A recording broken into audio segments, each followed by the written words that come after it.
Salam salam la famille, fin du suspense, Dembélé Ballon d'Or.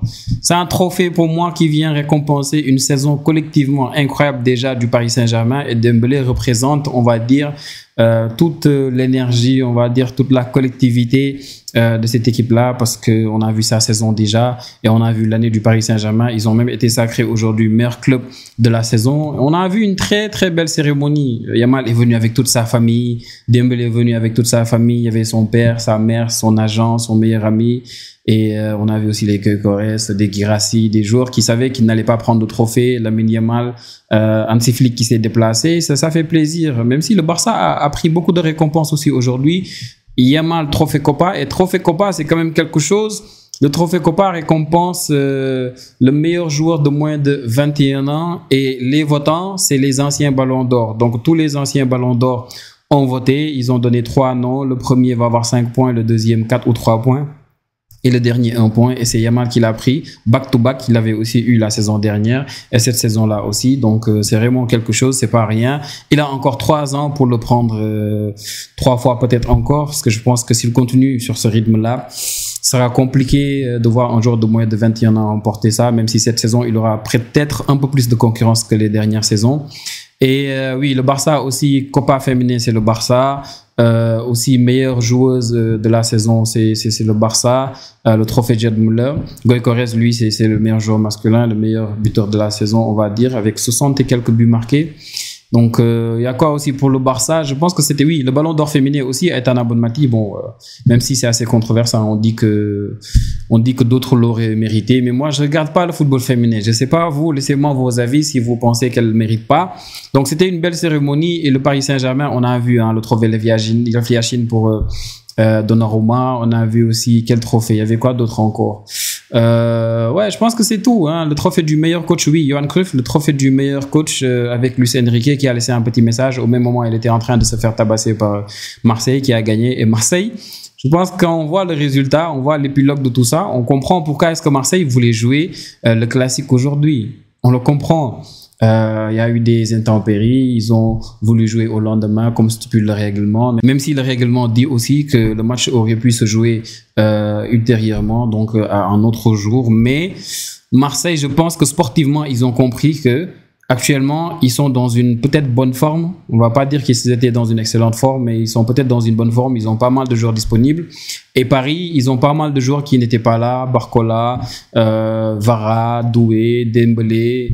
Et c'était le jour de la cérémonie. Donc, ils ont peut-être profité de ça pour le jouer. Donc, et ouais, félicitations aux Marseillais. Donc, c'était une belle cérémonie. J'ai kiffé la cérémonie. Même si, encore une fois, les gars, je vous avais dit la dernière fois, quand j'ai fait la vidéo sur le Ballon d'Or, je vous ai dit, ne vous attendez pas à une liste objective. C'est jamais objectif ce genre de classement-là. Pourquoi? C'est à cause des votes. Et c'est très simple. Déjà, la liste de 30 qu'on a eue il y a quelques semaines, elle était juste bizarre. Quand on a vu qu'il n'y avait pas Pacho, qu'il n'y avait pas Barcola, quand on a vu qu'il y avait Ruiz, quand on avait vu vraiment Gyökeres aussi. Donc, c'était déjà une liste qui était très bizarre. Moi, ça m'avait choqué de ne pas voir Gravenberch. Et voilà. Maintenant, quand on voit aujourd'hui déjà le premier nom qui est sorti, 30e Olysée, on savait déjà qu'on devait s'attendre à une dinguerie un peu plus haut. Et on l'a vu. Et un peu plus loin aussi, on a rigolé parce que tu as Olysée qui est 30e. Devant Olysée, tu as Ruiz. Ruiz, est-ce qu'il fait une meilleure saison qu'Olysée? Je sais pas trop. Tu as Van Dijk 28e, ça encore ça passe. Declan Rice 27e, Haaland 26e. Dumfries 25e, Fabien Ruiz 24e. Quand même, Fabien Ruiz est derrière Bellingham, Fabien Ruiz est derrière McAllister, Guirassy, Martinez, João Neves 19e derrière. João Neves derrière McTominay, encore ça peut passer. Mais vraiment, ça va passer, mais ça passe pas très bien, tu vois. Lewandowski 17e, Vinicius 16e, Gyökeres 15e, Désiré Doué 14e, Harry Kane 13e, Vara 12e, Pedri 11e. Les gars, Pedri 11e, c'est juste une dinguerie. Et ça en dit long, en fait, sur ces listes-là, en fait. Ça en dit long sur ces listes du Ballon d'Or qui, depuis, sont comme ça. On se rappelle de la période où on avait le Ballon d'Or, après, on avait le 11 des meilleurs joueurs du monde. Et quand on avait ce 11-là, tu voyais des joueurs qui étaient dans ce classement des 11, qui n'étaient même pas top 10 ou bien top 15 du Ballon d'Or. Et pour moi, ça en dit un peu long sur ce genre de classement. C'est à cause des votes.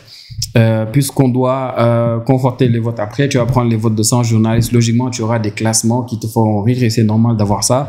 Et même le top 10. Même le top 10. Moi, quand j'ai vu qu'il y avait 5 joueurs du Paris Saint-Germain, parce que quand le 11e Pedri est sorti, tu savais nettement qu'il y avait 5 joueurs du Paris Saint-Germain dans le top 10. Je me suis dit, mais attention, s'il y a 5 joueurs, c'est que les votes peuvent peut-être s'éparpiller. Mais heureusement pour Dembélé, ce qu'il a un peu avantagé, c'est que les autres ne l'ont pas trop talonné. Tu as Vitinha qui vient 3e, mais après c'est Salah qui est 4e. Comparé à la saison dernière, où après Rodri, tu avais Vinicius, et après Vinicius, il y avait Jude Bellingham, il y avait Carvajal. Donc Bellingham et Carvajal ont pris beaucoup trop de voix à Vinicius, et Rodri avait eu beaucoup de capital sympathie après l'Euro. Du coup, c'est ça qui avait amené ça. Donc on a vu 4e Salah.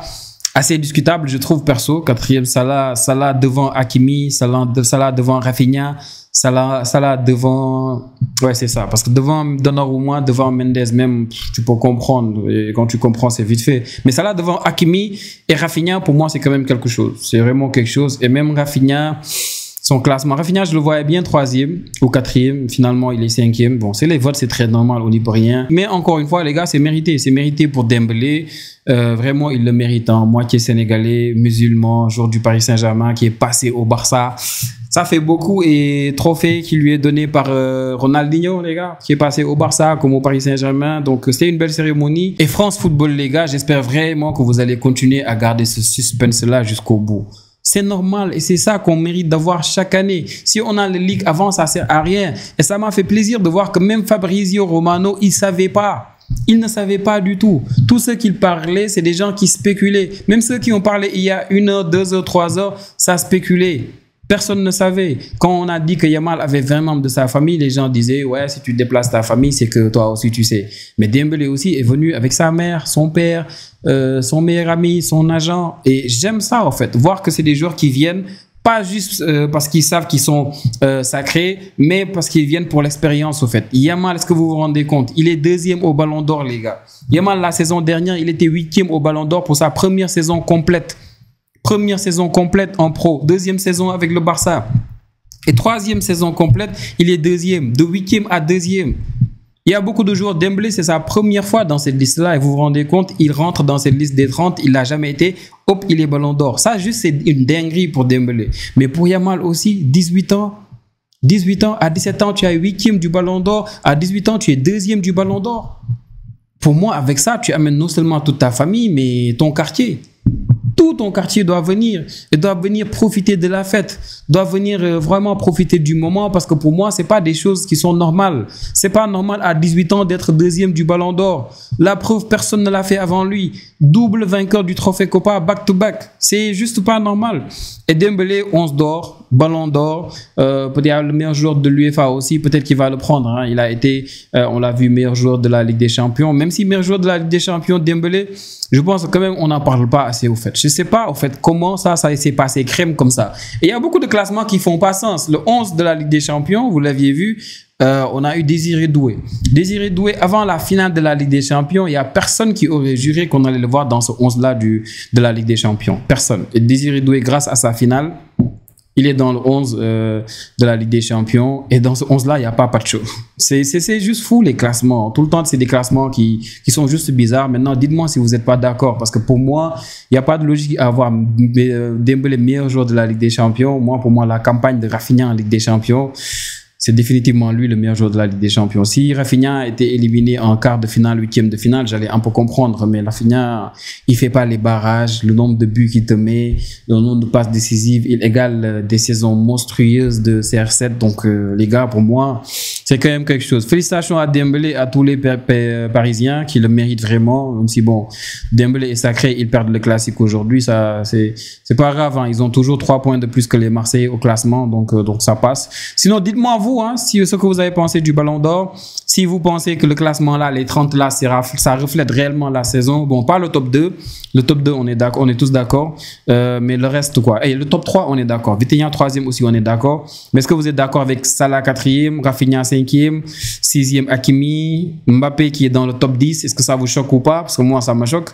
Palmer dans le top 10, ça me choque aussi. Pedri 11e, ça me choque. Mais bon, comme je vous avais dit, hein, 100 journalistes qui votent, tu combines les votes, c'est difficile d'avoir une liste objective. On se revoit pour la prochaine vidéo, les gars. N'oubliez pas de vous abonner. Prenez tous bien soin de vous. Ciao, ciao.